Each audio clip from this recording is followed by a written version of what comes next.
मैंने कैसे शुरुआत की या स्कूल में थोड़ा सा दिमाग में था। तो हाँ, स्कूल में थोड़ा सा कहीं सोचा था, कहीं शायद पढ़ लिया होगा, कहीं सुन लिया होगा कि नहीं आईएएस ऑफिसर नाम की कोई चीज़ होती है। लेकिन तब ये भी नहीं पता था कि यार यूपीएससी नाम की कोई एग्ज़ाम है, सिविल सर्विस एग्ज़ाम है, उससे और भी पोस्ट में आप सिलेक्ट हो सकते हैं, ऐसा कुछ नॉलेज नहीं था। जब मैं अपने कॉलेज लेवल में आई, जब कॉलेज में एडमिशन लिया, मैंने भोपाल से ही एक प्राइवेट इंजीनियरिंग कॉलेज से केमिकल इंजीनियरिंग किया है। और उस दौरान मुझे जब मैंने सोचना शुरुआत की कि क्या बनना है, कंटेम्पलेट किया कि एग्जैक्टली क्या करियर चाहती हूँ, तो लगा कि यार कहीं जो पुरानी ड्रीम थी, एक जो सपना था, वो अभी उसको सामने लाना चाहिए। फिर इस बारे में और पढ़ा और तब खान स्टडी ग्रुप भोपाल में सेंटर वहाँ पे जैसे शुरू हो गया था, तो मेरा जो फाउंडेशन कोर्स है मैंने वहाँ से किया। और इस एग्ज़ाम के बारे में जो चीज़ें मुझे 1-2 साल में समझ में आई हैं, वो कुछ चीज़ें मैं आपसे शेयर करना चाहती हूँ। सबसे पहली चीज़ जो पहले जय और रचना आप दोनों बोल चुके हैं कि कंसिस्टेंसी। आप अगर दिन में, कई बार हमसे सवाल पूछते हैं कि आप कितने घंटे पढ़ाई करते हैं, तो देखिए घंटे मैटर नहीं करते। कोई 17-18 घंटे हमें नहीं पढ़ना है, उतना हम पढ़ भी नहीं सकते। एक दिन पढ़ सकते हैं, दूसरे दिन नहीं पढ़ पाएंगे। 5 से 6 घंटे ही आपको देने हैं या उतने निकालने हैं, पर वो जो वक्त आप अपनी पढ़ाई को देते हो, वो कंसिस्टेंटली आपको रोज़ उतना ही अपने पढ़ाई को देना है। Consistency is the key, that is the first and the most important thing जो आपको ध्यान में रखनी है।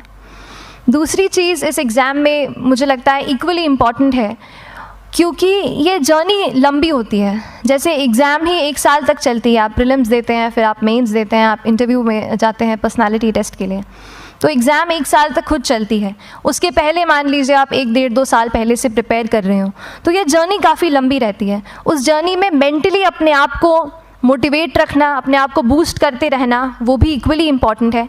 और इसीलिए अपने आप पर भरोसा बेहद ज़रूरी है। You need to have a faith in yourself कि अगर आपने इसमें कदम रखा है, अगर आपने सोचा है कि आप सिविल सर्विस एग्ज़ाम देना चाहते हैं और देंगे, तो आपको ये ठान के उसमें जाना है कि हाँ, मैं ये कर सकता या कर सकती हूँ। ये एक अपना मोटिवेशन, अपने साथ एक फेथ, बिलीफ अपने ऊपर आपको हमेशा रखना है।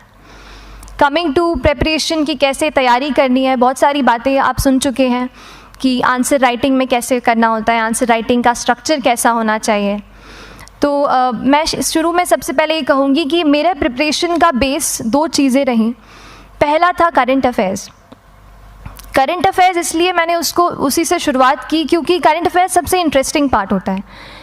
कई बार आपको हिस्ट्री कभी बोरिंग लगेगी, कई बार आपको लगेगा ज्योग्राफी इतना, कभी हर किसी के अपने अपने फेवरेट्स होते हैं। तो मुझे वो 2 सब्जेक्ट्स लगते थे कि यार इतना मन नहीं करता है, लेकिन न्यूज़पेपर्स और करंट अफेयर्स में जो भी नया चल रहा है वो मुझे हमेशा इंटरेस्टिंग लगता था। इंटरनेशनल रिलेशंस में क्या हो रहा है, क्या सोशल रियलिटीज़ हैं, कहाँ क्या हुआ, उसका क्या इम्पैक्ट पड़ेगा एडमिनिस्ट्रेशन पे और हमारे कंट्री पे, तो उसको आप अपना एक बेस बना सकते हो। आप करंट अफेयर्स बेस्ड प्रिपरेशन कर सकते हैं, इसलिए भी क्योंकि अगर आप मेंस एग्ज़ाम देखेंगे तो काफ़ी डायनामिज्म आ गया है, केवल प्रीलिम्स में नहीं बल्कि जनरल स्टडीज़ पेपर 2, पेपर 3 में भी आप देखेंगे कई सारे ऐसे सवाल हैं जो करंट इवेंट से इंस्पायर्ड होते हैं, उन पे बेस्ड रहते हैं। तो जब आप न्यूज़पेपर बेस्ड, करंट बेस्ड पढ़ाई करते हैं तो वो आपका प्रिपरेशन वहाँ से भी कवर हो सकता है। दूसरी जो चीज़ मैंने जिस पे बहुत फोकस किया वो थी आंसर राइटिंग। तो आंसर राइटिंग का जैसे खान सर बता रहे थे कि आंसर राइटिंग की प्रैक्टिस बहुत की, तो उसके पीछे मेरा ये था कि जब मैं हमेशा प्रीलिम्स का कोई भी पेपर टेस्ट देती थी, हम मॉक टेस्ट देते हैं, तो मॉक टेस्ट देती थी तो हमेशा मेरे मार्क्स करीब 90 to 110, 120, इससे ऊपर मेरे कभी मार्क्स नहीं जाते थे। तो मुझे हमेशा ये डर था कि यार प्रीलिम्स में कहीं मेरा कुछ, क्योंकि कट ऑफ भी इसी कुछ रेंज में जाता है, तो हमेशा लगता था कि यार कुछ गड़बड़ यहाँ ना हो जाए। लेकिन जब मैंने आंसर राइटिंग की और मेंस एग्ज़ाम के बारे में जाना, तब मुझे लगा कि आंसर राइटिंग एक ऐसी चीज़ है, मेंस एक ऐसा फेज़ है सिविल सर्विस एग्ज़ाम का जहाँ पे आप अच्छे से तैयारी कर सकते हैं। And if you have written the answers, if you know कि you have covered the points well, if you have included उसमें कुछ आपने facts, international reports, government schemes, आपने कुछ ऐसे उसमें सॉल्व भी डाला है, तो जो रिज़ल्ट आएगा वो सेटिस्फैक्ट्री ही आएगा, अच्छा ही आएगा। तो मेंस एक ऐसा पार्ट है जिस पे आप काफ़ी बैंक ऑन कर सकते हो। मैं जब पर्सनालिटी टेस्ट भी मैंने दिया, तो इस बार भी आप नंबर्स देखेंगे तो आसपास की रैंक के हिसाब से मेरे नंबर्स उसमें कम हैं, लेकिन it is just the general studies and the answer writing part, जो मेंस के जो वो है मार्क्स हैं या मेंस का जो एक फैक्टर रहा, वो मेरे लिए सबसे ज़्यादा इंपॉर्टेंट डिसाइडिंग फैक्टर रहा है। तो अपना एक्सपीरियंस यही बताऊंगी कि आंसर राइटिंग पे आप विशेष फोकस कीजिए। जैसा स्ट्रक्चर आपको बता ही चुके हैं कि इंट्रोडक्शन में कैसे आपको शॉर्ट रखना है, बॉडी एंड देन कंक्लूजन, उसमें छोटी चीज़ जैसे मैं अभी मेंशन कर रही थी, आप एक इंश्योर कीजिए कि देखिए जो भी एग्जामिनर आपकी कॉपी चेक कर रहे हैं वो दिन में 10, 15, 20 कॉपीज़ चेक कर रहे हैं, तो उन सब से आपको अलग कैसे आप अपनी कॉपी दिखा सकते हो, ये चीज़ आपका प्रेजेंटेशन और आप जिस तरीके से आंसर लिखते हो कंटेंट को, वो मैटर करेगा। आप इंश्योर कर सकते हैं कि आपके आंसर में कुछ फैक्ट्स, गवर्नमेंट की स्कीम्स, कुछ कमिटीज़ बैठती हैं, जैसे एक प्रिवेसी पे justice BN Shri Krishna committee की रिपोर्ट आई है, तो आप मान लीजिए आपको कोई प्रिवेसी पे सवाल आ गया तो आपने उन कमेटी का नाम कोट कर दिया। ऐसे बहुत सारी कमिटीज़ होती हैं। कुछ इंटरनेशनल रिपोर्ट्स आते हैं, वो आप उनको इनके बारे में लिख सकते हैं। इंडिया का मैप आप बना सकते हैं। मैंने सीख लिया था कि 10-15 सेकेंड्स में कैसे जल्दी से मैप बनाना है और उस पर कैसे पॉइंट कुछ करना है, कुछ लोकेट करना है। तो ये कुछ ऐसी चीज़ें हैं जो आपके आंसर्स को एनरिच करेंगी और प्रेजेंटेबल बनाएंगी। तो इस तरीके से आंसर्स पे जैसे हम क्लास करते हैं, लेकिन उसके साथ साथ आपको ये कोशिश करनी है कि 1 से 2 आंसर पर डे आपको ज़रूर लिखने ही लिखने हैं, apart from the test series that you are doing. Answer writing से 2-3 चीज़ें होती हैं, ना केवल हमारी एक लिखने का हमें समझ आता है हम क्या लिखते हैं कैसा है, पर हमारा कॉम्प्रिहेंशन भी इम्प्रूव होता है। हमें कितना समझ में आया वो भी हमें खुद समझ आता है जब हम आंसर्स लिखते हैं। और इसीलिए आंसर राइटिंग पे आप फोकस कीजिए, 1 से 2 आंसर ज़रूर लिखिए। और आंसर राइटिंग के बाद the third pillar of my preparation जो काफ़ी इंपॉर्टेंट जिसने रोल प्ले किया, that was tests and test series and mocks. देखिए हम पढ़ रहे हैं यहाँ पर, I will also come to the point कि हम कैसे दिल्ली, भोपाल और इंदौर में प्रिपेयर करके बिना दिल्ली जाए हम कैसे कर सकते हैं, I will come to that point. पर उसके पहले टेस्ट की थोड़ी बात कर लेती हूँ कि टेस्ट देना क्यों ज़रूरी है। हम ये जो एग्ज़ाम दे रहे हैं सिविल सर्विस की, ये एक ऑल इंडिया लेवल एग्ज़ाम है and this cut throat competition.